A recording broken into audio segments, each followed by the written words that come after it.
واصفح أنت الرابح وغدا تؤجر.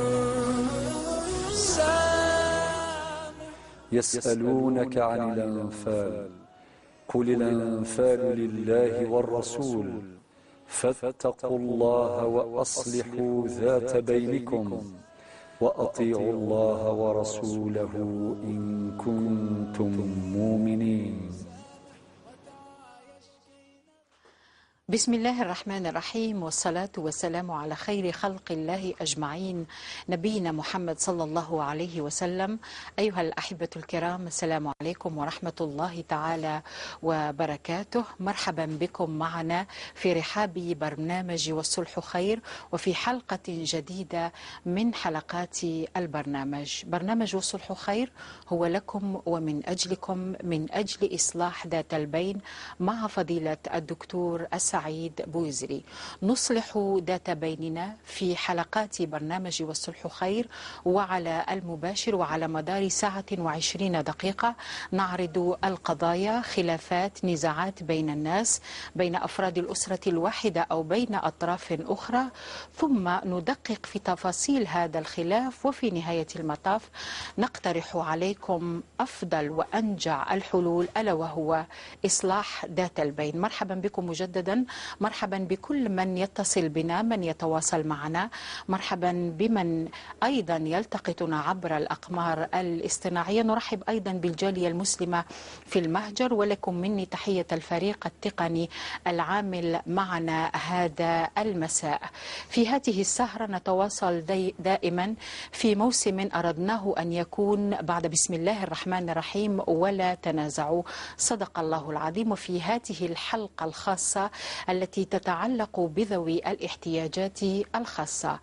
إذن قبل هذا وذاك، وقبل الترحيب بفضيلة الدكتور سعيد بويزري وبالضيفة الكريمة التي تحضر معنا لإثراء هذا الموضوع الذي هو في غاية الأهمية والخطورة أيضا، نستمع ونشاهد أيضا الأرقام الهاتفية والتي هي بوابة بيننا وبينكم لنتواصل مع بعضنا البعض ولنستقبل مكالمتكم الهاتفية في هذا المباشر. تابعوا معنا.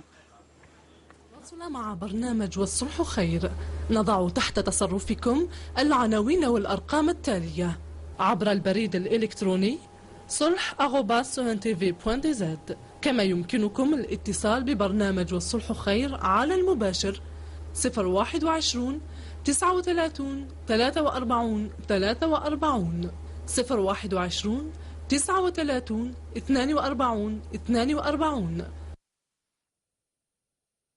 ممتنة لكم بمتابعة هذه الحلقة. نستفتح هذه السهرة المباركة، سهرة إصلاح ذات البين، بالترحيب بفضيلة الدكتور سعيد بويزري. مرحبا بك دكتور. مرحبا نجاة، الله يبارك فيك. كيف حالك دكتور؟ الحمد لله، نسأل الله دوام النعم إن شاء الله دكتور. إذن حلقة اليوم هي خاصة. قبل أن نتعرف عليها مع المشاهد الكريم، نرحب بالضيفة الكريمة الآنسة حسينة، خريجة جامعة، وهي لحد الآن تريد أن تواصل شهادة الدكتوراه. كل علامات الاستفهام نتركها بعد معرفة مقدمة فضيلة الدكتور سعيد بويزري. مرحبا بك حسينة. الله يسلمك، شكرا على الاستضافة. نعم، وهي مكفوفة جزئيا كما تشاهدون، تبقى معنا خلال هذا المباشر لإثراء الموضوع الذي يتعلق باليوم الوطني لذوي الاحتياجات الخاصة. نعود إلى فضيلة الدكتور كما جرت العادة لطرح إشكالية هذه الحلقة. مرحبا بك دكتور. الله يبارك فيك نجاة. إذن دكتور، بالأمس احتفلت الجزائر باليوم الوطني لذوي الاحتياجات الخاصة. بالأمس كان 14 مارس 2016، كان تاريخ وحدث، ولكن الحياة تتواصل. يبقى الحدث على جانب والتاريخ على جانب. يوميات أصحاب ذوي الاحتياجات الخاصة دائما، هناك من يدرس، هناك من هو مريض، هناك من يطالب بحقوقه، هناك من يريد أن يندمج في مجتمع ربما لا يدرك أنه فيه مصاعب، ولكن هو هكذا ينتظر بإرادته القوية. فضيلة الدكتور سعيد بويزري في برنامج والصلح خير دائما نسلط الضوء على بعض القضايا التي التي تخص هذه الفئة. كنا قد شاهدنا قبل شهر أو شهرين حالة السيدة وهيبة، وهي أيضا لا تسمع ولا تتكلم، والآن سنتعرف أكثر فأكثر على هذه الفئة التي دائما تكون لها إرادة قوية، ولذلك كان العنوان هو ذو الإرادات الخاصة بالنسبة لهؤلاء. تفضل دكتور، ربما إشكالية الحلقة كيف نساعد ونتضامن ونبذل الجهود لنأخذ بأيادي ذوي الاحتياجات الخاصة نحو مستقبل مشرق. ربما تفضل دكتور. لك الفضل نجاة، بارك الله فيك. بسم الله والحمد لله والصلاة والسلام على رسول الله. معاشر المشاهدين الكرام، السلام عليكم ورحمة الله وبركاته. مرحبا، بسم الله، أسلام نوان، رتدويل تنوان، والصلح خير. وبدوري أرحب بالأخت حسينة في هذا العدد، فجزاك الله خيرا عن الحضور أختي الحسينة، بارك الله فيك. أبدأ من العنوان نجاة، ذو الإرادات الخاصة. نعم. هذا العنوان له مقاصد. من مقاصده أننا نلاحظ ونبصر في حياة الناس الكثير من ذوي الاحتياجات الخاصة من لهم عاهات وإعاقات. نعم. ولكن يملكون عزمات، يملكون عزائم، وكلاهما صحيح، يملكون إرادات، فانتشروا في هذه الأرض، يبدعون، ينتجون. نعم. يؤلفون، يترجمون، يدرسون في مختلف فنون المعرفة. نعم. ويستحضرون قول الله عز وجل الذي خلق الموت والحياة. إذن هم في الحياة، فيتحدون جميع العقبات ويذللون جميع الصعوبات، وكبرت هممهم وارتقت وبلغت شأوا سامقا، فتركوا بصماتهم في دنيا الناس. نعم. فصاروا فعلا يتحركون.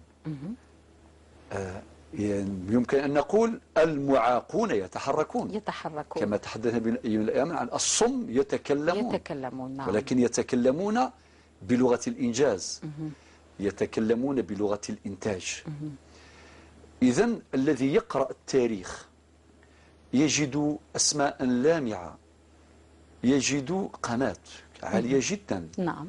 من هؤلاء، ولكن برهنوا بإيمانهم أولا بالله عز وجل، كذلك بعزيمتهم وقدراتهم وإرادتهم، برهنوا بكل وضوح على أنهم قادرون على العمل والإنتاج والإنجاز وتحدي جميع العقبات. فإذن هم يملكون إرادة خاصة حقيقة. نعم. على قدر أهل العزم تأتي العزائم، وعلى قدر أهل الكرام تأتي المكارم.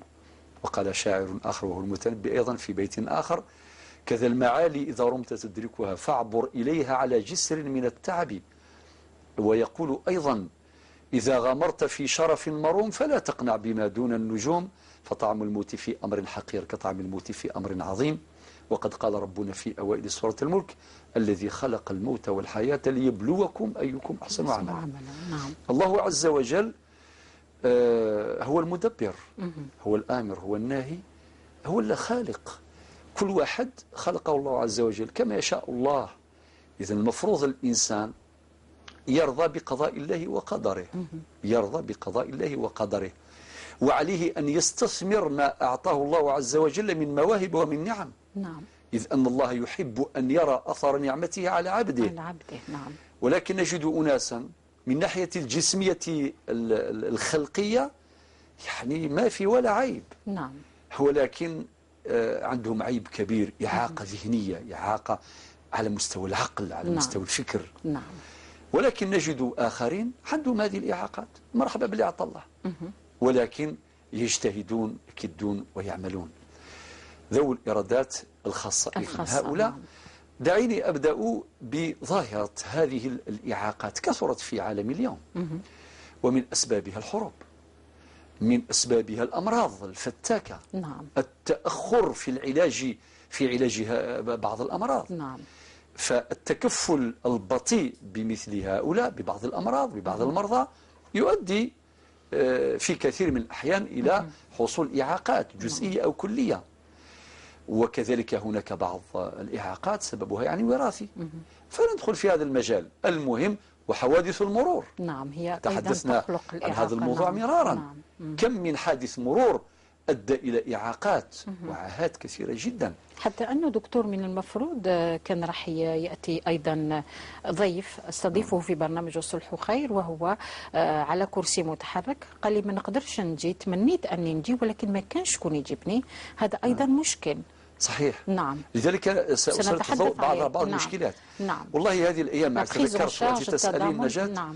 هذه الأيام دخلت إدارة من الإدارات، وجدت شابا قيل لي أنه هو الذي تكفل بالموقع الإلكتروني، وهو الذي يعني يدير هذا الموضوع بشكل كل الشبكة في الإدارة. نعم، كل الشبكة. نعم. فحينما دخلت إلى المكتب وجدته يحرك ذلك الجهاز برجله اليمنى. سبحان الله. يعني مقطوع اليدين. نعم. فقلت سبحان الله العظيم وبحمده وبإتقان وبإبداع. فسألته كم تشتغل في اليوم الواحد؟ قال أشتغل 14 ساعة في اليوم. قلت هذا النموذج الذي نريد، ما يسمى بالتربية بالقدوات.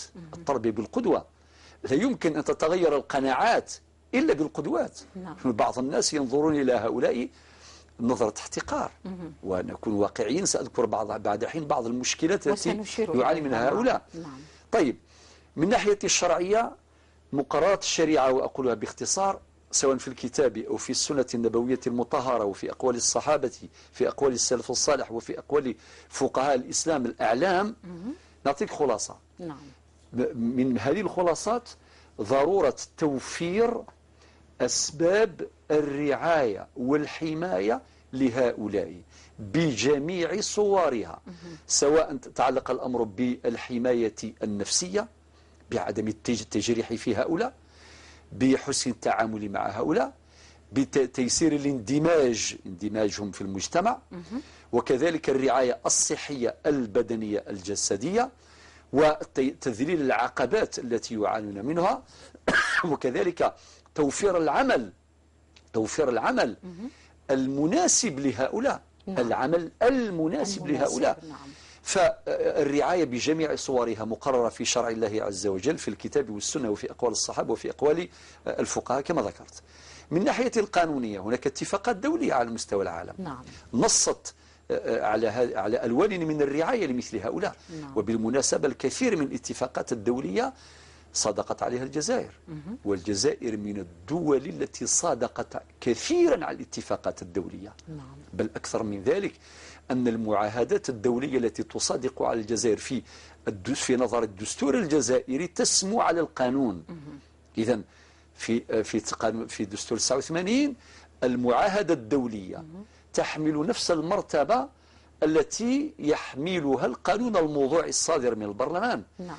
ولكن في دستور 96 ومؤكد في الدستور الحالي في التعديل الحالي أو الحديث طبقا للمادة 132 من الدستور، فالمعاهدة الدولية التي تصادق عليها الجزائر تسمو على القانون الصادر من البرلمان. وهذا له دلالة دستورية عميقة جدا. نعم. إذ أنه يدخل، يعني هذه المعاهدة الدولية المصادقة عليها تدخل في النظام القانوني الجزائري. ثم ننزل إلى القوانين، فالقوانين كثيرة ترسانة. كلما تحدثنا عن القوانين إلى ونقول هناك ترسانة من القوانين. نعم. على سبيل المثال، نعم. قانون صدر في 1980 خاص بهؤلاء ذوي الاحتياجات الخاصة، وكذلك قانون 85/05 المتعلق بالصحة وترقيتها في فصل كامل. الفصل السابع ينص على تدابير حماية هؤلاء ذوي الاحتياجات الخاصة أو المعاقين، بدءا من المادة 89 إلى غاية المادة 96. ونعود أيضا المرسوم التنفيذي رقم 03، وكذلك القانون اللي صدر في 2002. قوانين ومراسيم ومناشير كثيرة جدا. هذه القوانين أو هذه الترسانة القانونية أكدت على جملة أمور. من هذه الأمور تحقيق ما يسمى بالحماية الصحية النفسية لهؤلاء المعاقين. نعم. هذا من جهة. نعم. من جهة أخرى تذليل العقبات. مثلا إيجاد ممرات وشبابيك خاصة مثلا في المحاكم والمجالس القضائية، نعم. وكذلك فتح أقسام خاصة للصغار. نعم. الطفل يعني الأطفال الصغار اللي عندهم هذه الإعاقات لابد أن تخصص لهم أقسام خاصة لهم. ولكن كل دخول مدرسي يجد بعض الأولياء نعم. صعوبة في يقينا. نعم يقينا. بالنسبة لمن هم نعم. عندهم أبناء معاقين. صحيح. إذا بحيلة قانونية هناك مجانية يعني إجبارية التعليم وتوفير كما قلت تذليل العقبات وتوفير الوسائل المادية والمعنوية وتقرير ألوان من الحماية النفسية والصحية والاجتماعية. يعني قوانين ما تخصناش كما قلنا في الحلقة الماضية. قوانين يعني عديدة، ولكن دائما يكون المشكل في تطبيق هذه القوانين. نعود إلى الآن الواقع. يلا نبدأ من نفسية هؤلاء. يعني هؤلاء يعانون جملة من المشكلات. مشكلات نفسية، مشكلات أسرية على مستوى الأسرة، مشكلات اجتماعية، مشكلات اقتصادية، مشكلات عديدة. أذكر على سبيل المثال وليس على سبيل الحصر. مشكلات نفسية، ممكن بعض الناس اللي عندهم هذه الأمراض هذه الإعاقات هم يرفضون أنفسهم، هم يرفضون عاهاتهم، فهذه مشكلة. إذا كان هو واحد ما يقبلش كما خلقه ربي سبحانه عز وجل، هذه مشكلة في الحقيقة. مشكلة. وتحتاج فعلا إلى معالجة، تحتاج إلى توجيه، تحتاج إلى إرشاد. إذا كان هو رفض يعني حالته وخلقته، معنى هذا مدعاة لأن يرفض من غيره. لذلك نقول هؤلاء عليكم أن ترضوا بقضاء الله، علينا جميعا أن نرضى بقضاء الله وقدره. ومن ركائز الإيمان بالقضاء والقدر خيره وشره. رحم الله الإمام الشافعي رضي الله عنه حينما يقول: دع الأيام تفعل ما تشاء وطب نفسا إذا حكم القضاء، ولا تجزع لحادثة الليالي فما لحوادث الدنيا بقاء، وكن رجلا على الأهوال جلدا، كما سنرى بعد حين من خلال الأخت حسينة: وكن رجلا على الأهوال جلدا وشيمتك السماحة والسخاء، يغطى بالسماحة كل عيب وكم عيب يغطيه السخاء، فلا حزن يدوم ولا سرور ولا بؤس عليك ولا شقاء، إلى أن يقول: ومن نزلت بساحته المنايا فلا أرض تقيه ولا سماء، وأرض الله واسعة ولكن إذا نزل القضاء ضاق الفضاء. إذن المفروض اللي عنده هذه العاهة يقول مرحبا باللي عطى الله. أديني مرحبا استكشار ربي، أكني دي خلق ربي مرحبا، ولا شمذاني دي خلقني مانيس. ما كان حتى واحد خلق روحه. لابد أن ننطلق من هذه المنطلقات الحقيقية. ثم مشكلات أسرية، بعض الأسر هم اللي يديروا عقبات لهؤلاء. هذا عنده مرض وكذا وعادي يعيش ويقرأ ويتعلم وعنده إرادة عنده عزيمة. ولكن تجد الأسرة نتاعو هي تدير له العقبات. إما كما قالت الأخت حسينة قبل حين قبل اللقاء بداية اللقاء قال كي يخبيوهم. يعني في الصالون يستقبلوا كاع الضيوف. هذوك اللي عندهم صحة كاملة مرحبا لها سلامة. واللي عنده عاهة يقولوا تخبى يخبيوه في الغرفة. على سيدي لماذا؟ إذا كان الأسرة هي تدمر هؤلاء، المفروض هي المحضن الأساس، المحضن الطبيعي الذي يحتوي هؤلاء، الذي يحتضنهم ويحبهم، وهذا من حقوقهم ومن واجبات هذه الأسر. لذلك كان الأسر للأسف الشديد تعرقل، وكان اللي يقول نروح نخدم، يقول أنت تخدم ما تخدمش، علاش تخدم أنت تريح، تاكل تشرب وتريح حد وستنا الموت. وخاصة إذا كانت العاهة هذه خاصة بالبنات، ولا حول ولا قوة إلا بالله. أقول لهذه الأسر اتقوا الله. أذيني غيث وشولين يوجد يعني سعني موضان ذو حمد ربي شكرت سامة موضين ذو أترفذم ذي الوجه نون والسام نجر ذا القرآن. أتذكرين أختي نجاة واحد النهار كنت تكلمين عن خديجة. خديجة اللي كانت قايمة وأحييها بالمناسبة اللي قايمة بشقيق زوجها. بشقيق زوجها اسمه عبد الرحمن الله يرحمه مات. وكانت قايمة به أحسن قيام بشهادة الجميع. بشهادة عبد الرحمن الله يرحمه، بشهادة زوجها، بشهادة العائلة كامل، شيخها وعجوزتها والجيران.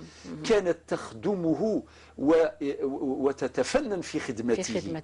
حتى هو كي يحتاج أي حاجة مباشرة يناديها، يسأل عليها: خديجة خديجة. ما يسأل هي ما تقول لي ما يسأل لا عليا على الأم ولا على أخته ولا على واحد آخر، يسأل على خديجة. ونهار اللي مات الله يرحمه بكات ودمعت وكذا، وهي تقول كلمة، تقول أن المنبع اللي يجيب له الحسنات راح. المنبع اللي يمكن تخدمه بحب، تخدمه بإخلاص. إذا نعم. النماذج المشرقة موجودة في مجتمعنا لا ننكرها، ونحن في مثل هذا اللقاء نسلط الضوء على الوجه الكئيب، الوجه المحزن، نعم. الوجه المظلم، نعم. سواء على مستوى بلادنا أو على مستوى العالم العربي والإسلامي وعلى مستوى العالم. نعم. فهم يعانون. نعم. إذن هناك مشكلات يعيشها هؤلاء داخل أسرهم وهي كثيرة، وهناك أيضا مشكلات على مستوى المجتمع. ممكن هذا اللي عنده هذا المرض يعني هو قبل روحه وأسرة نتاعو قبلاته يخرج المجتمع، وهناك الكارثة. نعم. الكارثة كان اللي ينظر باحتقار، وكان اللي يشككه في قدراته. نذكر مرة طارق اللي تواصل معنا مرارا ونتمنى معنا يتواصل معنا اليوم. طارق هو حكى لي حكاية يعني نهار اللي راح يطلب خدمة، بالمناسبة الآن يخدم خدمة ما يخدمهاش أي واحد يعني. حتى مؤخرا فوجئت من قال مجلة هنا ويسوق السيارة. نعم. هو في كل مرة قال نعاونك حتى في السياقة يعني. نعم. بالمناسبة أشكره. يعني قال نعاونك، يستخدم الشيء اللي بقى له من الطاقة ولكن بإبداع ولا حول ولا قوة إلا بالله. راح يطلب خدمة، واحد واش قال له؟ قال له نتايا روح في قريع الطريق ولا في الجوامع ولا مد يديك للناس. صدقة. نعم. هذا ما كان. هذا هو المجتمع. هو الآن راه يخدم. هذا هو المجتمع الذي يشجع ذوي الاحتياجات الخاصة. نعم. لذلك المجتمع يعني وضع الكثير من العراقيل في طريق أمام هؤلاء.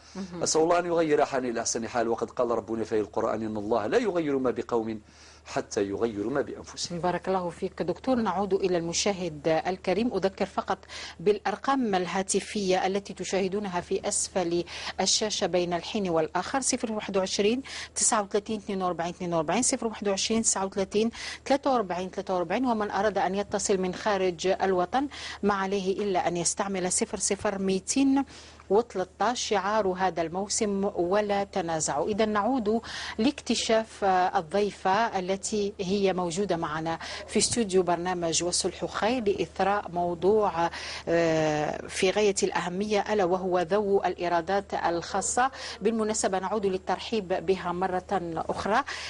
حسينة، كيف حالك؟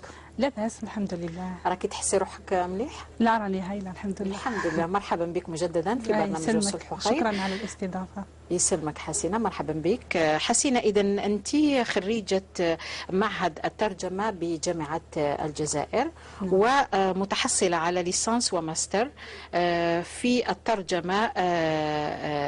الترجمة كتابية عربي فرنسي إسباني، وترجمة شفوية هكذا عربي إسباني عربي هكذا قلت. وهو كذلك. نعم. إذا حسينة، السؤال الأول: أنت عندما عند الولادة تاعك باش يكتشفك المشاهد يعني كنت عادية، ما عندك عادية حتى إشكال بالنسبة، وما عندك حتى ضرر؟ ما كان حتى ضرر. نعم. طيب بعدها أصبحتي يعني عندك يعني مكفوفة جزئيا. يعني متى حدث هذا؟ منذ ولادتك أو بعد ربما سنوات، حتى يفهم القضية تاعك المشاهد الكريم؟ نعم. في البداية اسمحي لي الأخت نجاة باش نشكرك على الاستضافة، ونحييك ونحيي الدكتور بويزري ونحيي كل المشاهدين الكرام داخل وخارج الوطن. حتى نجاوب على سؤالك نقول صح، أنا كي زدت عادي، ما كاين حتى ضرر. نعم. بعدها تقريبا بسنة هكايا ظهر هذا النقص في البصر هذايا. في البصر. نعم. تابعت يعني كان يعني الأولياء ربي يرحمهم كانوا يعني ربي يرحمهم كانوا يعني جراو عليا كما نقولوا حنايا، ما قصروش في حقي. وفي نهاية المطاف يعني كنت نتبع عند الدكتور نحيه من خلال هذا المنبر الدكتور شيبان. نعم. هو اللي اقترح عليا باش نقرا بطريقة البراي حتى نحافظ على هذا البصيص اللي بقى كما يقال من البصيص من البصر. نعم. هو اللي بعتني لمدرسة صغار المكفوفين بالعاشور، درست ثم حتى للأهلية، وبعدها تنقلت للثانوية وين نسكن. درست يعني عادي مع زملائي، ندرس بطريقة البراي طبعا بمساعدة الزملاء والأساتذة اللي كانوا في الثانوية، حتى تحصلت على البكالوريا، وبعدها رحت للجامعة المعهد الترجمة. بارك الله فيك. حسينة، طيب كل هذه المراحل بعد ما تحدثت معك قبل ما ندخلوا للاستوديو في اتصالي معك حسينة، قلت لي أنه حياتي تعتبر كفاح ومراحل يعني عديدة من حياتك من الابتدائي حتى الجامعة كانت فيها إرادة قوية لحسينة. طيب ربما تقدري تحكي لنا على العراقيل، لأنه في برنامج والصلح خير نحب نفهموا الحالات مثل حالتك، كيفاش حتى نجحتي وواجهتي هذا المجتمع الذي كما كان يقول فضيلة الدكتور سعيد بوزيري ربما ينظر بنظر النقص بالنسبة لذوي الاحتياجات الخاصة. بالنسبة لك ما هي يعني الحاجة يعني اللي أثرت فيك كثيرا ورغم ذلك تجاوزتي الصعاب ولحقتي ودرستي وما شاء الله، وربي إن شاء الله يكمل لك مشروعك أنك تاني تكوني دكتور، تعملي الدكتوراه تاعك في الجامعة. تفضلي حسينة. طبعا في البداية عندما كنت في مدرسة خاصة كانت يعني الأمور عادية، لأنه كاين أساتذة مختصين في هذا المجال، يعني حتى هما خريجين جامعيين ومختصين في هذا التعليم الخاص. يعني كنت ندرس بطريقة عادية يعني. وبعد كي جيت للثانوية بعد شهادة التعليم المتوسط بعد الأهلية، كي جيت للثانوية يعني دخلت في عالم واحد آخر. ثم بدأ التحدي، لأنه دخلت للثانوية مع زملاء واحد آخرين ما يعرفوش شنو هذا البراي. ف يشوفوا يعني نقدر نقول لك يشوفوني كشغل ميراكل ولا يعني حاجة غريبة ولا حاجة عجيبة، ولا نقدر نقول لك حتى طريقة سؤالهم يقول لك وشنو هاد النقاطي. دوكا انا ما نلومهمش باسكو عمرهم ما شافوا هذاك الشيء. واحد كيشوف حاجه جديده طبعا يسال وشنو هاد الحاجه، ولا كيفاش نستعملوا هذا الشيء، ولا كيفاش تقراي بهذه ولا كيفاش نقرا الطريقه، هذا الاسلوب كيفاش تعلمتي كيفاه كذا. طبعا انا بذاك يعني كما نقولوا احنا في عود نفاعل ونزعف والاخر نهدأ نفسي بنفسي. لماذا؟ لأنه ما نقدرش نجيب كاع الناس كيما أنا، لازم يفهموني ولازم كاين اللي يفهم يطرح السؤال بطريقة معقولة. قال وشنو هذا الخط كيفاش تكتبي، أنا نشرح له عادي. والاخرين اللي يطرحوا سؤال بطريقه نقدر نقول لك غير لائقه، حتى ما نقولوش مصطلحات حد اخرين فيها التجريح، فيها تجريح. يقول لك وشنو هاد النقاطي هادو، يا بصح هذه كيفاش تكتب، انا معلوله عن بالي واحد ما يعرفش يشد ستيلو، كل واحد كيفاش يقول. انا نتغاضى على هاد الامور. لماذا؟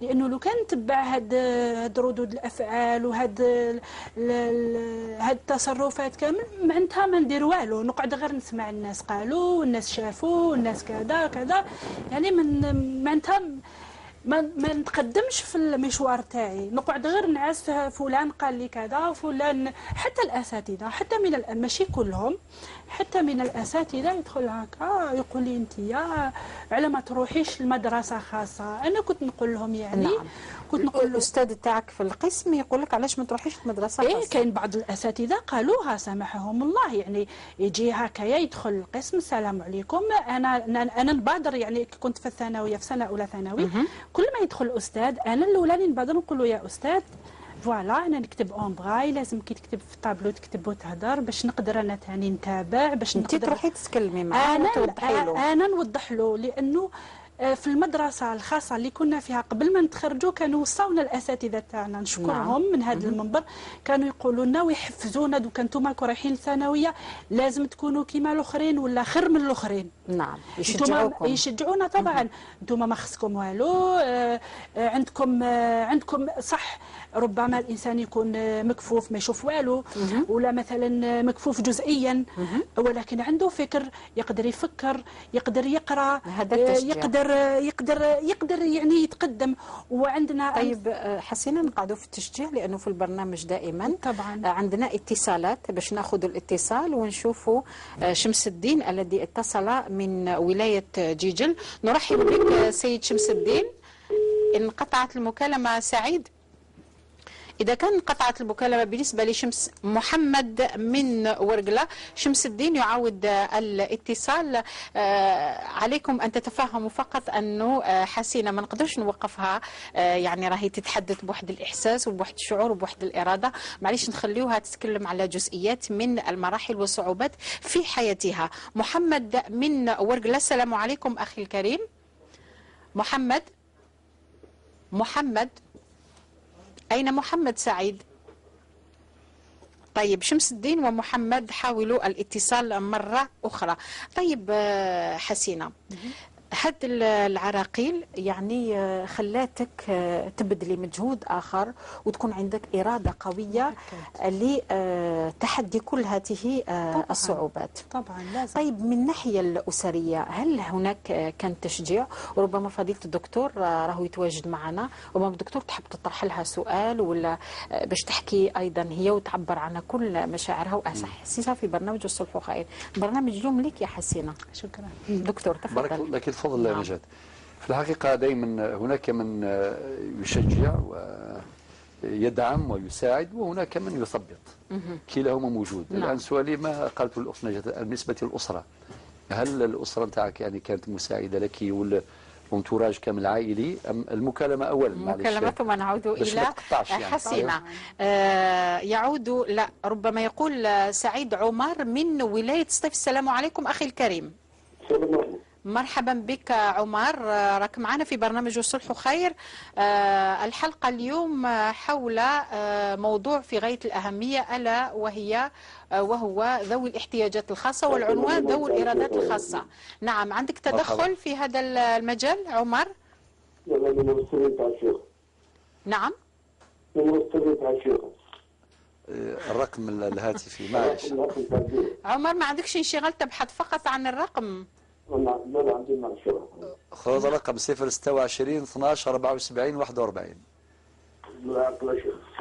026 12 74 41. وقيل ما عندكش قلم يا سي عمر، معلش. ما عنديش قلم، لا ماشي كل ايه. ثم نأخذ اتصال من ولاية المدية. نعم، دوك يعطوك الرقم مباشرة سيد عمر من سطيف.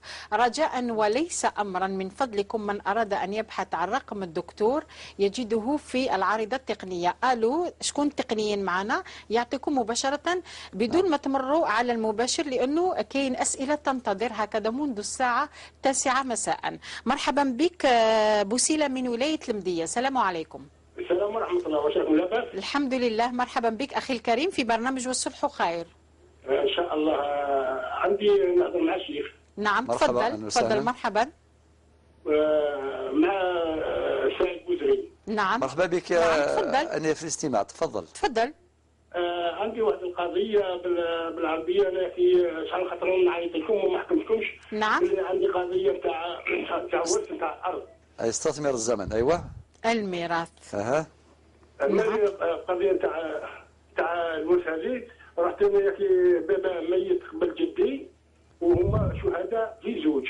الله يبارك. توفى قبل الجد. ايه. نعم.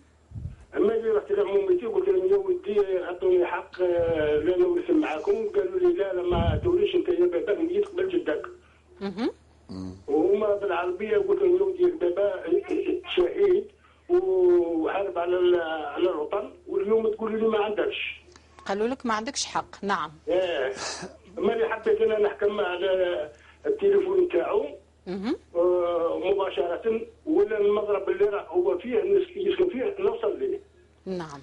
طيب يعني واش خلى جدك من الاولاد؟ خلى ارض فقط. خلى ارض. جدي ميت في 58 وبابا ميت في 57. طيب جدك واش خلى الاولاد؟ خلى ثلاثة عماتي، وخلى بابا وزوج عمومتي وبابا. نعم. يعني خلى العمات وباباك؟ لا جدي. جدك خلى 3 بنات زيد؟ وخلى زوج عمومتي. عمومك زوج؟ هي عمومتي زوج من ورا بابا. جدك واش خلى بنات وابناء ولا خلى غير بنات؟ ما تقولش عموماتي. خلى 3 بنات. 3 بنات. 3 بنات. وخلى والذكور شحال؟ ابنات واولاد. خلى ابنات واولاد. يعني واضح. يلا نجاوبك ان شاء الله نجاوبك يعني. طيب واضح. شكرا. باش انا نحوس نوصل ليك وين راك نوصل ليك. الله يبارك فيك. روح له لتيزي وزو. انت زيد خلي الرقم من تاعك. تيزي وزو. زيد خلي الرقم تاعك مع الاخوه. طيب سيد بوسيلة خلي رقم تاعك. يعني أرجوكم دائما أقول رجاء وليس أمرا لخصوا القضية بالتفاصيل المهمة. يعني هذيك الدقيقة إذا كان سأل عليها الدكتور تجاوبوا، إذا كان ما سألش عليها أنتم تلخصوا القضية تاعكم مباشرة. محمد من العاصمة يريد أن يتدخل في موضوع هذه السهرة. السلام عليكم محمد. وعليكم السلام ورحمة الله. مرحبا. السلام عليكم. مرحبا بك محمد، كيف حالك؟ مساء الخير، وشرف لاباس؟ والله الحمد لله، والعائلة بخير؟ بخير الحمد لله اخوي محمد. الحمد لله. ولله الحمد والشكر يا الاخت نجاة. الشكر الاخت حسينة. نعم ما شاء الله. على التقديرات نتاعها. نعم. وعلى المقدور تاعها. وإرادتها. نعم. الصعوبات تاع الدنيا اللي راهي صعوبات الدنيا. نعم. راهي تقاوم. نعم. مقاومة عندها. وتقاوم. راهو جهاد. نطلب لها التوفيق ان شاء الله. ان شاء الله ربي وهذا يوفقها. القضاء والقدر، هذا قدر تاع سيدي ربي. نعم. راكي الاخت نجاة راكي تعرفيني. نعم. انت ايضا مكفوف، ربي ان شاء الله يشافيك يا محمد. لينا وللجميع. وتبتسم ما شاء الله. نطلبوا احنا نقولوا احنا من المجتمع. من المجتمع. نعم. من المجتمع يكون كيما نقولوا احنا لين شويه، يكون يعني يتعامل مع الفئه هذه بليونه. بالرفق. نعم. يعني ماهيش سهله، الامور ماهيش سهله. نعم. الانسان يكون لو كان زاد في نقول مثلا من صغره زاد مكفوف. نعم. قال لا اله الا الله محمد رسول الله، هذا واش كتب رب العالمين. ولكن الانسان كيكون يشوف ومن بعد مع نقولوا مع مرور السنين ومع الكبر نتاعو ويعثر في الامر كما هذايا، راه الامر نتاعو ماشي سهل. كما حدث معك محمد. نعم. ليس من السهل. الحمد لله. نعم. الحمد لله. هذه اراده تاع سيدي ربي. الحمد لله. والله العظيم غير الحمد لله. الحمد لله. ولكن نقولوا احنا كما نقولوا احنا من المجتمع يكون فيق شويه. نعم. خاطر الامور ماهيش سهله. بارك الله فيك محمد. حسنا نتمناو لها التوفيق وتكمل واسمه المسار الدراسي. بارك الله فيك. يا اخت والله اسمحي لي خطه، شفت في قناه من القنوات التلفزيون. نعم. ماهيش في الجزائر، من قنوات برانيه. نعم. صدقيني بالله يا اخت نجاة. نعم. استاذ عالم واسمه مكفوف وصم، كما نقولوا احنا ما عندوش منطق، عقول. نعم. وعالم. عالم. يعني الاعاقه هذه ماهيش اعاقه. ليست اعاقه. نعم. من جهه رب العالمين ماهيش اعاقه. وهذا من امتحان رباني. نعم. بارك الله فيك. بارك الله فيك محمد. معذرة محمد، نأخذ اتصال من الجالية في المهجر. أبو أمين يقول سعيد من إيطاليا. مفهوم مقاصد تدخلك محمد، بارك الله فيك. أبو أمين من إيطاليا. السلام عليكم أخي الكريم. وعليكم السلام ورحمة الله تعالى وبركاته. مرحبا بك أخي في برنامج والصلح خير. عندك تدخل؟ تفضل. وبكم أهلا وسهلا. السلام عليكم، تحية لكم وللشيخ سعيد بويزري. عليكم السلام. وإني أحبه في الله. أحبك الله الذي أحببتني من أجله، بارك الله فيك. وتحية خاصة للأخت ضيفتكم حسينة. نعم. بارك الله فيك. نعم. ويعني بارك الله فيها يعني على القدرات. فيك بركة. والشهادات اللي معها يعني. نعم. نعم. والكلمة اللي يعني أردت قولها هو فيما يخص يعني احنا في نظر على في بلدي يعني في إيطاليا. هو في بلدي في الجزائر. في الجزائر. نعم. في الجزائر. نعم. أبو أمين. نعم. هذا يعني الفئة من هذا الناس يعني هما يعني ما نقدرش نقول مهمشين، لكن هما كاين نقص في المنشآت يعني لهم التي يعني تخصهم. نعم نعم. نقول مثلا في وسائل النقل، في الاداره، في المكاتب، في كذا، لما يمشي يعني كاين نقص في نعم واجباتهم يعني او نعم مفهوم ابو امين. يعني ما همش موفرين لهم، ما همش موفرين لهم الامكانيات. ولا الامكانيات. بارك الله فيك. نعم. يعني نقص كثير في الامكانيات. نعم. نقص كثير جدا. رغم اني سمعت الشيخ سعيد بارك الله فيه، سمعت انه تكلم على القانون، يعني على القانون والمشرع يعني في الجزائريه. يعني في كذا على ما اظن انه قال في كذا في كذا، يعني في القوانين، في كلها يعني القوانين. نعم. كما ينص القوانين العالميه يعني الدوليه يعني. نعم. قال لكن في الواقع ما فيش ولا شيء، يعني ولا شيء. نعم. اكيد. واشكركم شكرا. شويه نوع من الارتباك لانهم اول مره نتصل في الحلقه تاعكم يعني. معليش. مرحبا بك ابو امين من ايطاليا. اعانكم الله على الغربه. انتم ايضا في قلوبنا، ودائما ارحب بكم في برنامج الصلح خير كل الجاليه المسلمه الموجوده عبر العالم. نعود لاخذ اتصال اخر دكتور، ثم نعود الى سؤالك بالنسبه لحسينه. يقول سعيد عمار من سوق هراس: السلام عليكم اخي الكريم. السلام عليكم وشرك الاخت نجاة. مرحبا بك عمار، كيف حالك؟ الله يبارك فيكم ان شاء الله، وربي يبارك فيكم، ونسلم على الدكتور بويزري. الحمد الله يسلمك سي عمار، مرحبا بك. العائله كلها بخير؟ والله الحمد لله. الحمد لله. في البدايه نحيي كل النساء الجزائريات بمناسبه العيد العالمي بدون استثناء. نعم. ثانيا نحيي كل ذو الاحتياجات الخاصه عبر التراب الوطني. وعندي نداء للدوله الجزائريه، ونحيي الاخت حسينه اللي معاك ونقول لها ربي يوفقك ان شاء الله في المهام تاعك. نعم. واذا كان طلب يد المساعده احنا بامكاننا ولايه سوق هراس باش نقدموا لها يد المساعده. بارك الله فيكم. ثالثا نطلب، انا كمواطن جزائري نطلب من الدوله الجزائريه نداء. نعم. اطارات متخرجين من الجامعيه من الجامعات وعندهم مستويات عاليه ويسكنوا في المداشر، لا عندهم لا ترونسبور ولا حتى شيء، وعاطينهم 400,000 شهريا. تلقى رجل وامراه وعندهم 4 اولاد. هل الوزاره بامكان 800,000 باش تعيش امراه ورجل و4 اولاد؟ نعم. وفقكم الله في خدمه العباد والبلاد، والسلام عليكم. بارك الله فيك على تدخلك عمار من سوق هراس. سنرى بالنسبه لجمله من التوضيح ثم النداء. دكتور. نعم. سؤالي للاخت حسينه. نعم. عن الاسره.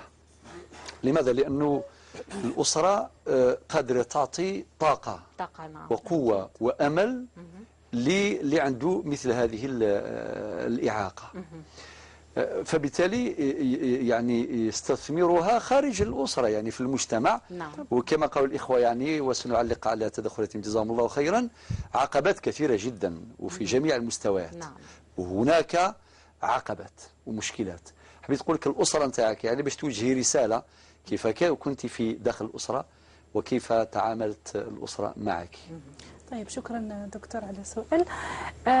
انا نقول لك باللي كنت في الاسره تاعي، الاسره تاعي تعاملني معامله عاديه جدا، يعني مثل شخص عادي، يعني ما يحسونيش باللي زعما هاي ليك ما تشوفش مليح بالكي منا ولا ويعني نمد اشاره فقط، يعني الوالده رحمه الله عليها الف رحمه ورحمه تنزل عليها، يعني كانت تقول لي يا حسينه افرضي نفسك في المجتمع. ما شاء الله. الام تاعي ربي يرحمها كانت تقول لي افرضي نفسك في المجتمع، وكانت تقول لي اقراي، وهي اللي كانت تشجعني على الدراسه. وانا نقول من هذا المنبر يعني الام هي لو شارجور دو فولونتي. اذا كان يعني لا فولونتي، اذا كان يعني الهاتف النقال تاعنا كيطيح له لا باتري نشارجيوه، احنا كيطيح لنا المورال نروحوا عند يمانا تشارجيهن، طلعوهن نروحوا للام باش تطلع لنا المورال. يعني الأم ديالي قلت لك رحمة الله عليها كانت يعني دائما وأبدا تشجعني، نجي راح نطيح هي تنوضني تقول لي حسينة بالك ما تحبش تيأس يا ربي، ما تحبش لا تحب اليأس أبدا. نعم. يعني عشان نقول لك لو شارجور دو فولونتي هي اللي بعثت فيا هذه الطاقة. ونقدر نقول لك إلى يومنا هذا حتى يعني نحن بشر، يعني ما نقدروش نكونوا دايما اون فورم، ما نقدروش نكونوا دايما طبيعة الحال. نعم. كاين طلعات المعنويات تكون ضعيفة. نعم. كي تكون المعنويات ضعيفة نتفكر كلامها تعاود تطلع المعنويات. يعني حب نقول لك هذه هي الغائبة الحاضرة، هي غائبة ماهيش موجودة في الدار ولكنها موجودة معي. يعني بالنصائح تاعها هي كانت الدفع القوي اللي باش راني واش راني اليوم واش راكم تشوفوا اليوم. ومن هذا المنبر نوجه النداء لكل الأسر الجزائرية، نقول لهم يا آباء يا أمهات يلي عندكم ولادكم من ذوي الاحتياجات الخاصة ما تخبوهمش في الدار، خرجوهم قروهم. خاصة أنا ألح على التدريس، اجريوا بهم. الطفلة تاع اليوم هي تولي مرأة تاع الغد. نعم. الطفل تاع اليوم هو يولي غدوة راجل. نعم. واليوم انتم موجودين غدوة ما تكونوش. واش راني نقول انا والديا الله يرحمهم ويوسع عليهم. واش عندي في يدي؟ عندي دراستي، نقعد نبكي على الأطلال. فأنا دوكا الشهادة تاعي هي اللي نروح نخدم بها. وبالمناسبة نغتنم الفرصة باش نتوجه للمسؤولين واصحاب السلطات العليا، نقول لهم يا مسؤولين ربي يهديكم، وفروا لنا مناصب الشغل. احنا بشر كأي بشر واحد اخرين. نحن في حاجه باش نعيشوا معيشه كريمه. ما كاش قد واحد كينوض الصباح يروح يخدم خدمته في راس الشهر يقبض اليوميات تاعو تكون معقوله، ما فيهاش طبعا ما فيهاش اصطدام ما فيهاش اصطدام ما فيهاش. نعم. يعني وهذه متعلقه بكرامه الانسان. شحال يعيا واحد يعطي له خوه، شحال يعيا واحد يعطي له جاره. نعم. شحال واحد ما كاش قد انسان كيكون عنده سلاحه في يده اللي هو دراسته مستواه الدراسي، ويروح يعمل بدبلومه في المنصب اللي يوالمه. نعم. اللي يساعده حتى يكسب قوته ويثبت ذاته. وهذا راح ينعكس بالإيجاب على حالته النفسية وحالته الاجتماعية. وحتى المجتمع يعود يشوفه شخص عادي كما الآخرين، يعني كما هو كما الناس الآخرين. هذا هو النداء اللي بارك الله فيك. حسينة حاليا وشن هو مشروعك؟ يعني أني نشوفك ما زالت الإرادة، حابة توصلي دراستك وحابة تدي الدكتوراه إن شاء الله. إن شاء الله بإذن الله. اكتشفي لنا هذه الإرادة في البرنامج باش ربما المشاهد الكريم كاين بزاف ذوي الاحتياجات الخاصة اللي ربما راهم منتكسين أو ربما فقدوا الأمل. تفضلي مشروعك أنت في أسرتك وفي مجتمعك حسينة.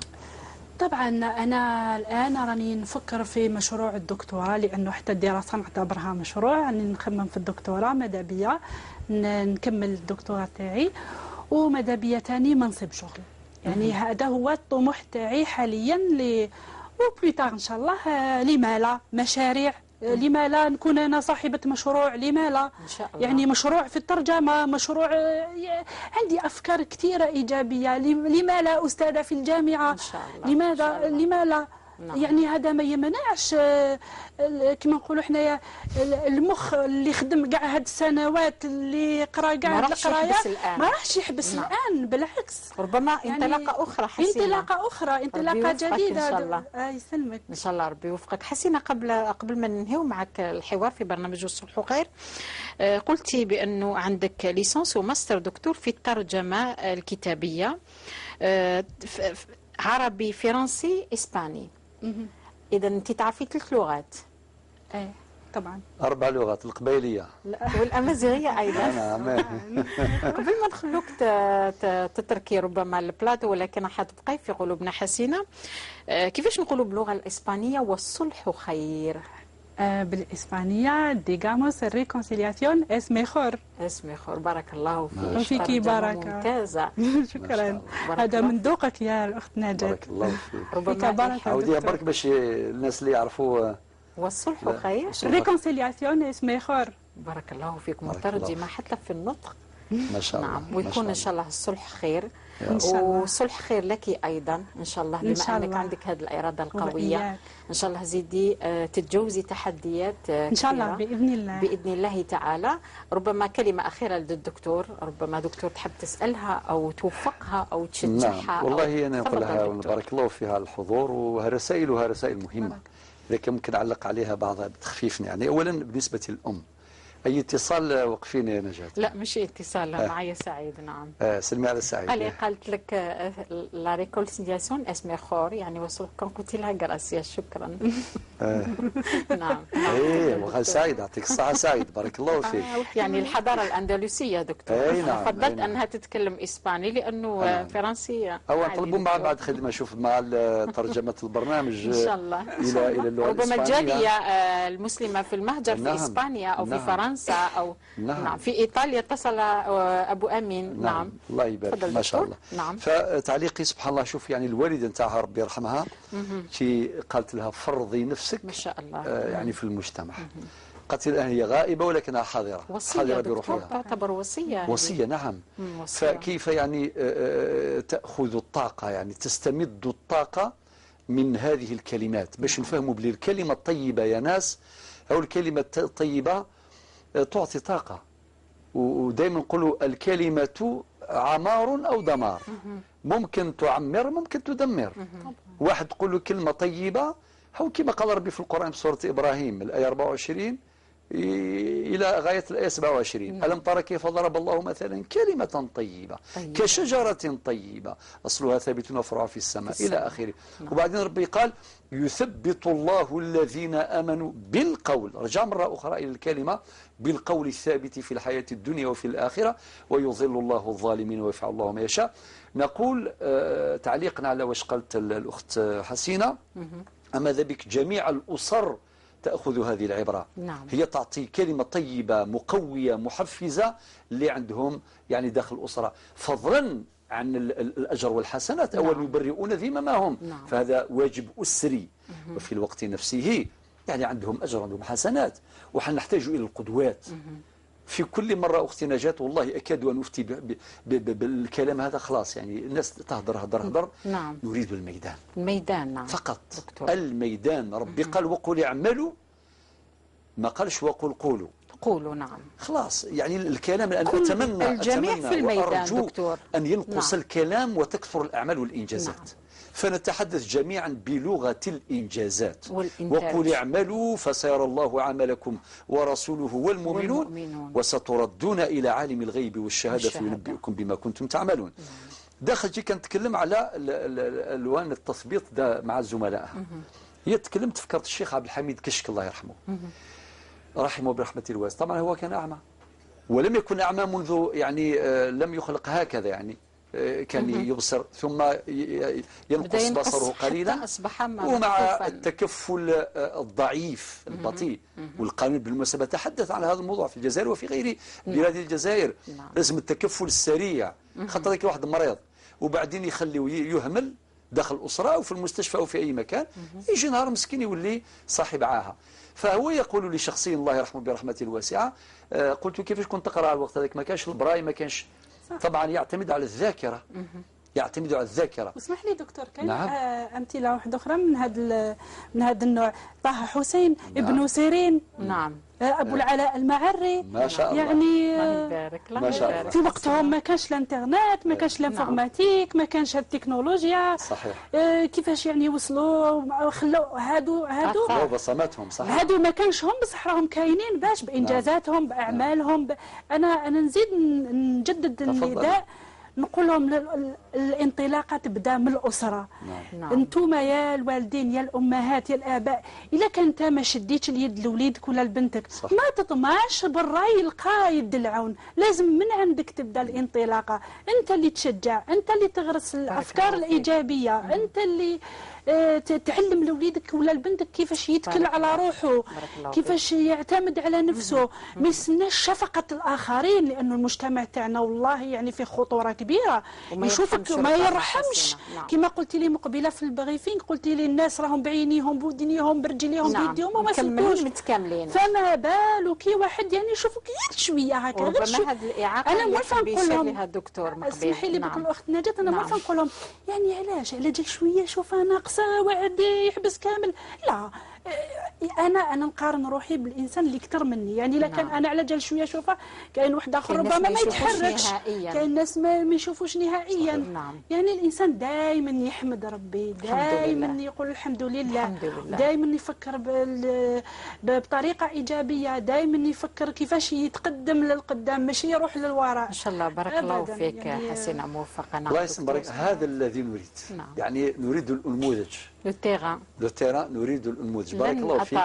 فنرجع للشيخ عبد الحميد كشك الله يرحمه، هو اللي كان يعني ما عندوش كثير من اللي الله يرحمه، فكان يحكي يومياته، قال لك عندي معاناة نحوس على الزملاء اللي يقراوا لي، وطبعا اللي يعطى له ربي نقص في كذا يعني يعوض له ربي سبحانه. الذاكرة كانت قوية جدا، فيجيو الزملاء يعني يقراوا بالصوت وهو يستمع ويخزن هذيك المعلومات. ومن الأمور اللي رواها قال لك أحيانا ما نلقاش اللي يقرأ لي، كل واحد نقول له راح تقرأ لي يقول لي ضرك أنا ثاني عندي مشكلة تاع الحظ الروحي وكذا. فحتى صارت مرة يعني قال لك ما كانش اللي يقريني، وجاب لي ربي الأسئلة هكذا يعني في المنام، وقصة حكاية يعني رواها حتى في خطبه رحمه الله. إذا النداء نتاع الأخت حسينة نداء إلى الأسر نؤكد عليه في هذا البرنامج. فإذا كانت الأسرة هي المحضن الأساس لهؤلاء، أكيد المجتمع سيحضن هؤلاء، ماشي يشفق عليهم فقط، ماشي هذا هو المطلوب، ولكن يوفر لهم يعني أسباب العمل وأسباب الاندماج ويسر الاندماج، وكذلك يسر العمل والإنجاز. ثم النداء اللي ذكرته للمسؤولين أيضا، فكلكم راع وكل راع مسؤول عن رعيته، أن يوفروا مناصب الشغل وأن يذللوا العقبات أمام الذين يحصلون العلم الآن. ما أحوجنا إلى الشغل يا دكتور، لأنه اسمحوا لي برك ما أحوجنا إلى الشغل، ما أحوجنا إلى الشغل لأنه العمل كرامة. العمل كرامة طبعا. صحيح. نحكي لكم فقط هذه واحد الخطرة كنت تقدمت المسابقة من أجل توظيف. نعم. ما يعني بدون ذكر المؤسسة ولا كان المهم احنا ناخذ عبرة من هذا. صحيح. فواش يقول لي صاحب المؤسسة المدير، لست أدري هو مسؤول يعني أنا كي قدمت هو اللي كان يستقبل اللي وضعوا الملفات وكذا. واش يقول لي يقول لي أنتم ما يقبلكمش الفونكسيون بوبليك. قلت له سبحان الله لا حول ولا قوة إلا بالله. قلت له يا أخي كانت زيرية ابا عن جد، ما جيتش من الألمان ولا من الإسبان ولا من الأمريكان جيت نزاحم، كانت زيرية ابا عن جد.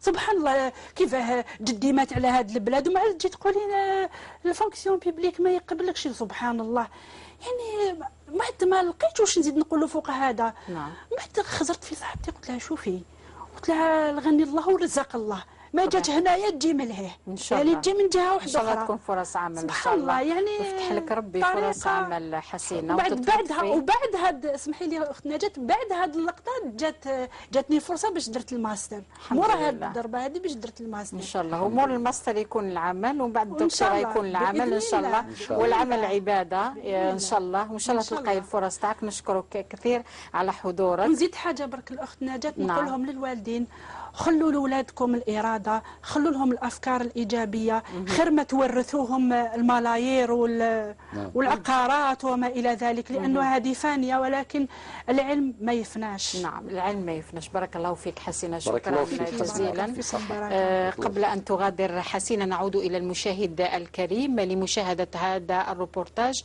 عن طريق هذا الروبورتاج ربما يستطيع المشاهد الكريم أن يعرض قضية، نزاع أو خلاف في برنامج والصلح خير. تابعوا وسنعود إلى البلاتو مرة أخرى في برنامج والصلح خير. سيدة نعيمة، باش نعرفوا المشاهد الكريم والمشاهدة الكريمة، أنت طليقة السيد عمر اللي فات معنا الأسبوع الماضي في برنامج والصلح خير، واللي حكينا فيه على التعاسة الزوجية. عايشة أكين هاس صابرة على تا ولادي. حملت ومن بعد ذاك الحق باش يبيع لي الدار. كي الحق باش يبيع لي الدار كي صفاو الامور هادو، قبل ما يصفاو انا رحت للتريبينال. أنت الرابع. 6 أشهر سجن غير نافذة، وحنا تعويض أولي 300 مليون سنتيم. بعد هذه المحاكمة تمت محاكمة ثانية في المجلس برويسو، الطبيبة عطاوها عام سجن نافذ. احنا التعويض قال لك عدم الاختصاص، عدم الاختصاص نروحوا للمحكمة الإدارية. رحنا وليس كل الضحايا، لأن كاين ضحايا خافوا، قال لك احنا ما نقدروش نروحوا من بعد تصل لنا متابعات. أنت الرابع. في حالة ما الصلح تم، مادام عندك موافقة مبدئية، هل مستعد تتنازل عن كل القضايا اللي في المحكمة إذا تم الصلح؟ إذا تم الصلح أنا تم الصلح سينو ما نتنازل عليهم. نحن السباقين الصلح، قلت لك بالدليل هذاك تاع الأئمة اللي جمعناهم كاع. أنت الرابع. احنا مالكين قطعة أرض منذ سنة 1967 في حي البدر، وبجوار هذه القطعة هذه احنا رانا يعني نستغلوا قطعة أرض فيها حوالي 600 متر، ودايرين فيها يعني محل تجاري لصناعة الحديد. ومن بعد تفاجئنا جانا محضر قضائي منا من بن جراح جاي بلغنا بأمر بالطرد. أنت الرابع.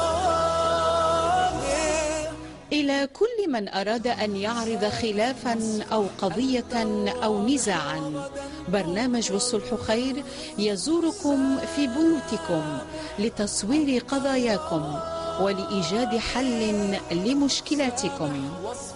اتصلوا على الرقم 021 37 41 21.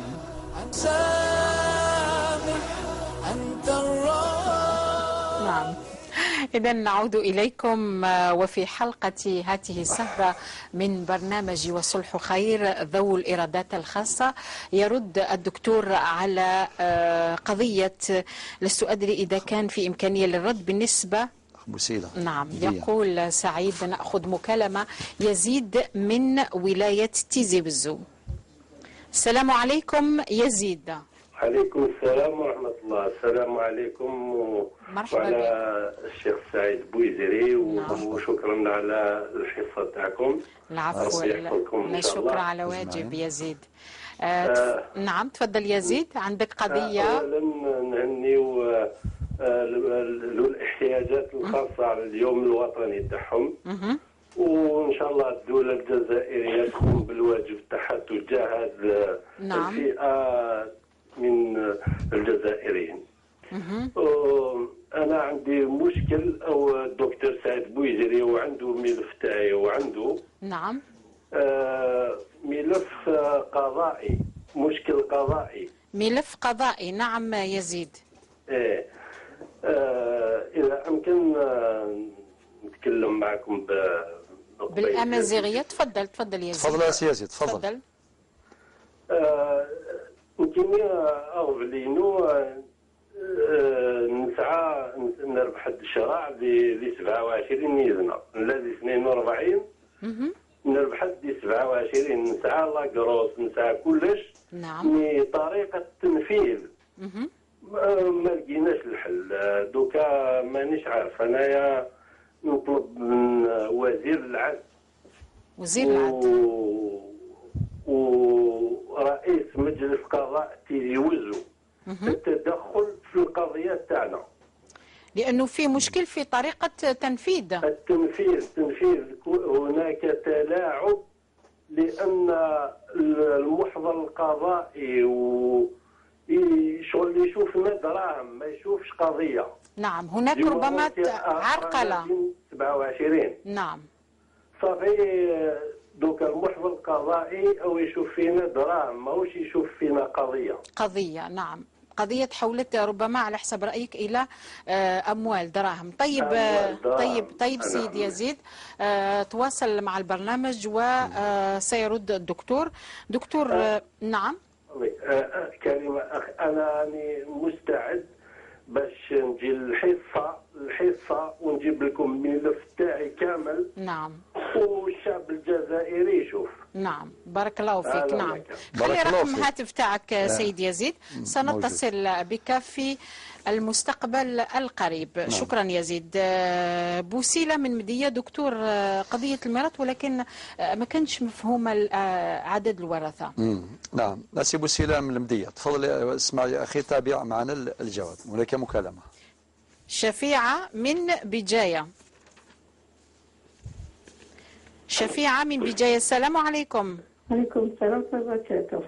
مرحبا بك شفيعة أختي. بك مرحبا أختي نجاة. نعم. تحياتي لك والشيخ بويزري. شكرا شفيعة. أحييكم على هذا البرنامج. الله يسلمك. الله لكم التوفيق دائما إن شاء الله. بخصوص موضوع اليوم عندي مداخلة. نعم شفيعة. يعني الأستاذ في البرنامج مع الأخت حسينة التي أحييها. نعم. ركز على شغل السؤال عن المحيط العائلي للمعاق. المحيط العائلي نعم مهم جدا. نعم. يعني أنا يعني عندي 10 سنوات وأنا مريضة. 10 سنوات وأنت مريضة، ربي يشفيك إن شاء الله شفيعة. نعم. وفي رمضان الماضي بطيرت رجلي، يعني أصبحت معاقة. يعني المحيط شفت في يعني أنا الحمد لله المحيط العائلي، يعني إخواتي أخواتي الحمد لله 10 سنوات قايمين بيا الحمد لله، متضامن معك الحمد لله. الحمد لله. الجانب النفسي الحمد لله، شغل الجانب المرض الحمد لله ثاني. شغل المريض يستقبل ما أعطاه الله بالرضا والصبر والرضا الحمد لله. طيب وراه المشكل شفيعة؟ المشكل فقط الرعاية النفسية الحمد لله. كاين مرضى واحد اخرين يعانون من المحيط العائلي ثاني. نعم. وعندما يصابون بمرض او يعني يحبسون في الفراش ولا ثم يلقاوش الرعاية النفسية من العائلة. ثم المرض زائد المحيط العائلي ما يتكفلش نفس شغل يدمرون. نعم. نفسيا شغل لكن كي يكون الجانب العائلي شغل مع المريض شغل يتغلب على المرض تاعو على الإعاقة. بارك الله فيك. الدعم النفسي ضروري شغل للمعاق. نعم شكرا شفيعة. أيوة. بارك الله فيك. فقط أوجه سؤال للأستاذ بويزري. نعم. لماذا يحتفل باليوم الوطني للمعاق؟ لماذا تحتفل الجزائر باليوم الوطني لذوي الاحتياجات الخاصة؟ يعني أنا كمعاقة راني في البيت، في كل بلدية أو دائرة هناك مكتب للمعاقين. نعم. لا ينظر للمعاق، لماذا البلدية لا تنظر إلى المعاقين؟ نعم. ولو ما باليش ولو بالتفاتة بسيطة. نعم. أنا راني في البيت شغل عادي جاز كالايام العاديه، ما شعرتيش بها. فلماذا يحتفل باليوم الوطني للمعاق؟ نعم. طيب سؤال وجيه جدا للشيخ بل للمسؤولين. نعم. وربي يوفقكم. تحياتي للمعاقين. شكرا شفيعة. إرادة قوية بشفى عليك إن شاء الله. يوصلوا للمبتغى إن شاء الله. السلام عليكم ورحمة الله وبركاته. شكرا شفيعة على تدخلك وسؤالك وجيه جدا ومهم جدا شفيعة. دكتور المدية بوسيلة، قضية ميراث دائما في كل حلقة يعود الميراث إلى برنامج والصلح خير في مساءلات وقضايا. تفضل نعم. دكتور. لك الفضل. الجديد في قضية الأخ بوسيلة أنه باباه مات شهيدا عام 1957. نعم. وجده مات أيضا شهيدا عام 1958. الله يبارك يعني أسرة الشهداء والجهاد. ولكن سبحان الله تجد العمات هذون اللي الأخ بوسيلة قال لك ما عطاوليش بدعوى حقه أن باباك مات قبل جدك. هذه المسألة تحدثنا فيها مرارا دائما دكتور، ولكن باختصار. يا بوسيلة أكد له. جميع القضايا التي عرفتها والحمد لله وهي قضايا كثيرة، هناك من رفض، معلش جات فرصة باش نعطي هذه الرسالة.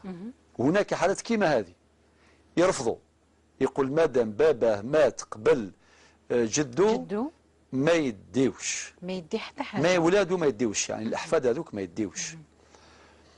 هكا طبقوا القواعد العادية في الميراث وهذا أمر معروف. وبعدين في كل مرة نقول لهم يا ناس هذا مات من أجل أرض الجزائر، ماشي على جال 100 متر ولا 200 متر ولا 500 متر. شهيد مات من أجل أرض الجزائر في سبيل الله أولا، نعم، وفي سبيل الوطن كامل الوطن. الآن ولاده يعني ما يستاهلوش باش واحد يعطوا لهم قطعة أرض وكذا يبنيوا فيها هذا من يعني كثير من الناس الحمد لله بهذا المنطق، نعم، يعني قبلوا باش يورثوهم بكل بساطة. هذه من جهة. من جهة ثانية نية المشرع الجزائري انصرفت إلى توريث هؤلاء. صحيح قد يقول قائل لا رجعية في تطبيق القوانين، نعم، يعني القانون لا يطبق بأثر رجعي. الجزائر استقلت في 62 وأصدر قانون الأحوال قانون الأسرة في الجزائر في 4 في قانون 84/11 يعني في 9 رمضان 1404 الموافق ل 9 يونيو جوان 1984. نعم. والمواد اللي نص عليها المشرع في موضوع التنزيل هذا يعني من المادة 169 إلى غاية المادة 172. قبل ذلك كيف كان يصنع أجدادنا؟ نهار اللي يموت هذاك الشهيد ولا يموت حتى يعني بعد الاستقلال كي يموت ثم قدام الناس يدفن وليده ويقول للناس للرأي العام راني نزل حفادي في مكان وليدي. نعم. نقاص قباليث يزا الرو نميس دقو مكان نميس يزاث ندغا كاكيني يزاث جديس نغي وصا جدس. فبالتالي إذن كان هذا العرف قائما. نعم. كان هذا العرف قائما عموما في المجتمع الجزائري. وفي 1984 كما ذكرنا المشرع الجزائري فصل في المسألة حسمها. إذن دار تنزيل أحكام التنزيل راهي موجودة في من المادة 169 لغاية المادة 172 من قانون الأسرة. لكن نقول لك يا بوسيلة إن شاء الله مادام انت خليت الهاتف نتاعك نزيدوا نتواصلوا. نعم. ونشوفوا العمات نتاعك وهذا إن شاء الله ربي يهديهم باش يقبلوا يعطيوا لك الميراث إن شاء الله. دكتور محمد من العاصمة دكتور. نعم. اللي يشجع حسينة نعم. أعطيك صحة وقال باللي المجتمع عليه أن يساعد ذوي الاحتياجات الخاصة. رسالة الأخ محمد رسالة قوية. نعم. رسالة قوية في صميم الموضوع. بعد ما حيا الأخت حسينة على مقاومتها لصعوبات الحياة. نعم. وهو المطلوب أن الإنسان لابد أن يقاوم. قف الشاعر زمان قال قف دون رأيك في الحياة مجاهدا إن الحياة عقيدة وجهاد. لذلك وكل من سار على الدرب وصل كما قال أيضا الشاعر. نعم. وكل من سار على الدرب وصل. لابد من الصبر الجميل والنفس الطويل والأمل الذي يدفع إلى العمل. طيب والنداء نتاعك واضح يا سي محمد أخويا، راك وجهت نداء للمجتمع من أجل أن يتعامل مع هذه الفئة بما يليق بما يناسب. ماشي معاملة احتقار ولا نعم. كذا ولا بنظرة دونية ولا هم بشر عاديين. نعم. تماما. نعم. ولكن الإعاقة اللي لازم نبكيو عليها الإعاقة نتاع الدماغ. نعم. تلقى واحد في دماغه مهرود وفي نفسه مهرود وينظر إلى هؤلاء نظرة مش مليحة. يعني نقول له اتق الله. يعني هؤلاء أصحاب إنجازات وبصمات يعني وبركات كثيرة جدا. لما نشجعوهم ونقول احنا مسلمين. نعم. مرحبا باللي أعطى ربي نعم. سبحانه عز وجل. نمروا في الحياة اللي عنده رجل اللي ما عندوش نموتوا كامل والسلام. نعم. واتقوا يوما ترجعون فيه إلى الله ثم توفى كل نفس ما كسبت وهم لا يظلمون. نذكر هذا العالم المكفوف وكذا إلى آخره. نعم هناك علماء كثيرون من الرجال والنساء اللي عندهم هذه العاهات وهذه الاحتياجات الخاصة ولكن أبدعوا وأنجزوا وتركوا بصماتهم، فصارت حياتهم بإذن الله تعالى صفحات من الأعمال الجليلة. نعم دكتور.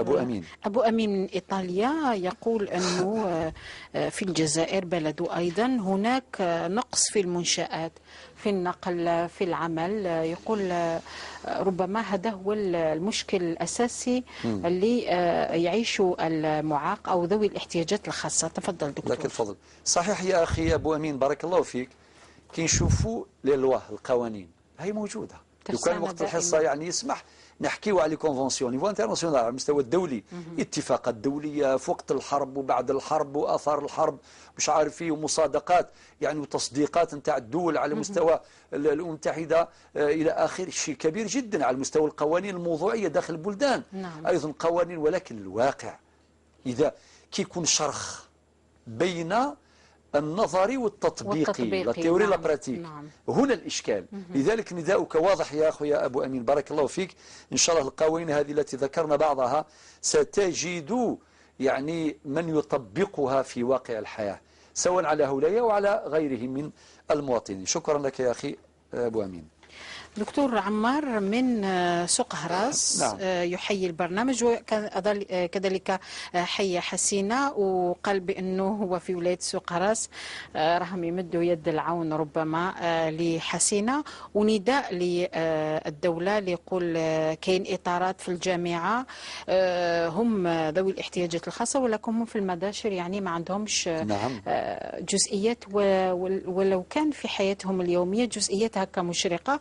يقول لك تاني لا بونسيون تاع 400,000 دينار جزائري هذه قليلة جدا. صحيح عليهم. يعني وضعت يا أخي عمار يدك على الجرح. أولا بالنسبة للتهميش أو للمعاناة، أقول هناك من يعني حظي بحقه يقينا من باب ربي قال في القرآن لا تبخسوا الناس أشياءهم، ولكن يا سي عمار عندك الحق. كاين بزاف اللي راهم يعانيوا خاصة في المداشر في القرى النائية. يعني ربما اللي في المدن يعني يقدر يتحرك فيه شوية مواصلات ويقدر يتحرك يوصل إلى مبتغاه، ولكن اللي راهم في التشر مساكن، اللي راهم في القرى البعيدة في الجبال الشامخات يعني في معاناة كبيرة جدا. بارك الله فيك يا سي عمار. من ينقل اهتماماتهم وانشغالاتهم. نعم. وزيد أيضا ذكر مسألة أخرى، وهي هذه نتاع 4000. المرسوم اللي صدر في دكتور كان 3000. كمولات 4000 في 16 جونفي 2006. هذه من المراسيم اللي صدرت في هذا الإطار يعني. وقلت القوانين موجودة، ولكن يا عجبة يعني 4000 دينار الآن هاو كان اللي يأخذ 4 ملايين وما تكفيش يعني. مع غلاء لابد من التقدير الحسن. لابد لازم القانون لابد من القانون أن يتمشى ما نقولش يتمشى مع متطلبات الحياة، مع الاحتياجات. نعم. هناك أمراض، هناك معاناة، هناك احتياجات. أما كي تكون هكا 3000 ولا 4000 دينار شهريا يعني لا أدري يعني كيف يعني اللي يدير مثل هذه الأمور هو عايش في المجتمع ولا كيف يعني. القوانين لابد أن تواكب، لابد أن تحل مشكلات، وفي الوقت نفسه سمعنا نداء الأخت حسينة تدعو جميع الحكام المسلمين تقول لهم يعني يسرون العمل. وطبعا هذا النداء أيضا للجميع، وفي كل مرة نذكر ونتذكر ما قاله عمر بن الخطاب، يعني أروع أجمل كلمة قيلت في هذا الباب، قال إن الأيدي خلقت لتعمل. نعم. ربي خلق الأيدي باش تخدم. إن الأيدي خلقت لتعمل، فإذا لم تجد في الحلال سبيلا قد تلتمس في الحرام سبلا، ولا حول ولا قوة إلا بالله. إذن أعتقد أن الرسالة وصلت. شكرا يا أخي عمار، بارك الله فيك. دكتور يزيد من تيزي وزو يقول سعيد ربما بقات 3 دقائق. يزيد من تيزي وزو يهني يعني نعم يهني إن شاء الله تهنئة بالنسبة لهذا اليوم، ثم هو أيضا قال عندي ملف قضائي وعندك دكتور اطلعت عليه. نعم. أخي يزيد، أولا نقول لك يا أخي أنتم كان عندكم حكم قضائي نهائي، عندكم صيغة تنفيذية لاجروس، ولكن كان هناك إشكال في التنفيذ، وهو عبر عن رغبته في الحضور معنا. لذلك ندعو الجميع ونقول إن الأحكام القضائية الصادرة باسم الشعب الجزائري كما تبدأ دائما الأحكام، وإذا استنفذت جميع الطرق العادية وغير العادية فصارت أحكام النهائية لا بد أن تطبق. نعم. والإشكالات الإشكالات التي تطرح في طريق هذه الأحكام هذا يتنافى تماما مع دولة القانون ومع مقتضى الأحكام التي حازت الشيء الحجية الكاملة. طيب يا أخي، إن شاء الله نقدم لك يد العون بقدر الإمكان في هذا المجال، فإذا تعذر ذلك ستحضر معنا هنا نعم. ونشرح هذا الموضوع به. بكل وضوح. شكرا. سلامك يا سيدي، كيبارك ربي فين الدنيا، وإن شاء الله وغورا جنون أذي فوك إن شاء الله استلوي سلهنا فنوي أرس الصبران ذفع عن الأمور القانونية الإجراء القانونية عادي إن شاء الله ديفك ربي تفرث. دقيقة دكتور، دقيقة شفيعة، رسالة أو شفيعة؟ شفيعا إن شاء الله نكتبوا يا ربي يشفع فينا إن شاء الله، والنبي عليه الصلاة والسلام شفيعنا إن شاء الله جميعا يوم القيامة. أعطيكم الصحة يا شفيعة على كل الرسائل اللي قدمتها، كل الرسائل سواء اللي قدمتها للأسر التي يجب أن ترعى وتحمي هؤلاء، واللي قدمتي كذلك وصلتي بالصبر الجميل إلى آخره. أما بالنسبة لموضوع الاحتفال في الحقيقة سنعلق على هذا الأمر شفيعة في اللقاء القادم. شكرا دكتور، سنعلق عليه في الحلقة القادمة، ولكن في الحلقة القادمة سيكون لقاء للرد على مراسلتكم عن طريق البريد الإلكتروني والعادي. أستودعكم الله الذي لا تضيع ودائعه، والسلام عليكم ورحمة الله تعالى وبركاته. سامح وتعايش كي نرقى، كي نصبح مجتمعا أقوى.